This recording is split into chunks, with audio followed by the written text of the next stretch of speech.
সরকারি চাকরিতে সরাসরি নিয়োগের ক্ষেত্রে মুক্তিযোদ্ধা কোটা বাতিলের পরিপত্র অবৈধ ঘোষণার রায়ের বিরুদ্ধে রাষ্ট্রপক্ষের আবেদনের উপর শুনানির সময় পিছিয়ে বেলা 11:30 নির্ধারণ করেছে আপিল বিভাগ।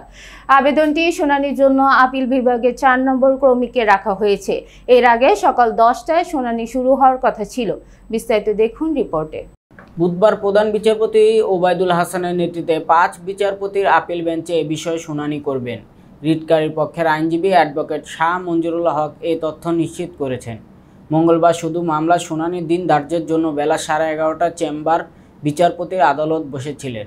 এর আগে গত বৃহস্পতিবার প্রধান বিচারপতি ওবায়দুল হাসানের নেতৃত্বে আপিল বেঞ্চ চেম্বার আদালতে বিষয়ে শুনানি মুলতবি করেন। বৃহস্পতিবার আর্জির পরিপ্রেক্ষিতে মুলতবিতে আপিল বিভাগ নট টুডে বলে আদেশ দিয়েছিলেন।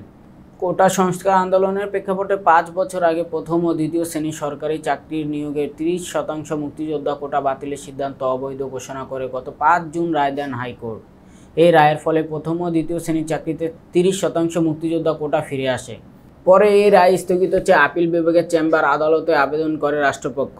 কিন্তু গত 9 জুন প্রাথমিক শুনানির পর আবেদনটি আপিল বিভাগের নিয়মিত বেঞ্চে পাঠানো হয়। উল্লেখ্য, 2018 সালে কোটা পদ্ধতি বাতিল করার আগ পর্যন্ত সরকারি চাকরিতে নিয়োগের 56% পদ বিভিন্ন কোটার জন্য সংরক্ষণ করা হতো।